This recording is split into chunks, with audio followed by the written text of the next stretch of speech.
সময়ে এই এনটিএ আজ লিগ পরীক্ষাতে ব্যাপক দুর্নীতি করেছে, আজকে অভিযোগ উঠেছে।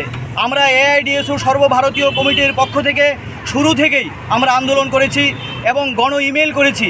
এই রাজ্যেও আমরা সই সংগ্রহ করে মাননীয় রাজ্যপাল মারফত আমরা রাষ্ট্রপতির নিকট পাঠিয়েছি। আজ এই দাবিতেই আমাদের দাবি হচ্ছে তিনটা। মূলত প্রথম দাবি হচ্ছে এই নিট পরীক্ষার সাথে বিচার বিভাগীয় তদন্ত করতে হবে এবং যারা দোষী তাদেরকে শনাক্ত করে দৃষ্টান্তমূলক শাস্তি দিতে হবে। এবং দ্বিতীয় বিষয় হচ্ছে এনটিএকে নয়, এনটিএকে বাতিল করতে হবে এবং নিট পরীক্ষার দায়িত্ব সরকারকে নিতে হবে। আমরা এই দাবিতে সারা দেশব্যাপী আজকে আমরা প্রতিবাদ দিবস পালন করেছি সর্বভারতীয় কমিটির পক্ষ থেকে। তার এই ধারাবাহিকতায় আজকে আমরা স্টেট মিউজিয়ামের সামনে আমরা এই দাবিতে বিক্ষোভ প্রদর্শন করছি।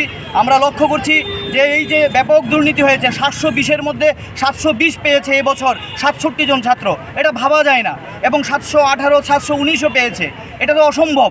এবং এনটিএ ঘোষণা করেছে যে গ্রেস মার্ক দিয়েছে এই পরীক্ষার মধ্যে, যে গ্রেস মার্কের মধ্যে কোনো রুলস রেগুলেশন নেই নিট পরীক্ষাতে। তাহলে কিভাবে হচ্ছে এগুলো? এবং ছাত্ররা আজকে দিশাহারা হয়ে আত্মহত্যা করছে। তার জন্য সারা ভারতবর্ষব্যাপী যে একটা ছাত্র আন্দোলনের প্রয়োজন এবং সরকারকে তার দায় নেওয়া দরকার, সেখানে কোনো ধরনের দায় নিচ্ছে না ভারত সরকার। ফলে আমরা তার দাবিতে সারা ভারতবর্ষব্যাপী ছাত্র সমাজের কাছে আমাদের আবেদন, এই দাবিতে আপনারা ছাত্র সমাজ এখন এবং শিক্ষার উপর ক্রমবর্ধমান নেমে আসা যে আক্রমণ, তার বিরুদ্ধে সোচ্চার হন। আজকে আমাদের ত্রিপুরা রাজ্যেও দেখছি আজকে 500-র উপরে স্কুল বন্ধ হয়ে যাচ্ছে। তাহলে ছেলেমেয়েরা কোন দিকে যাবে?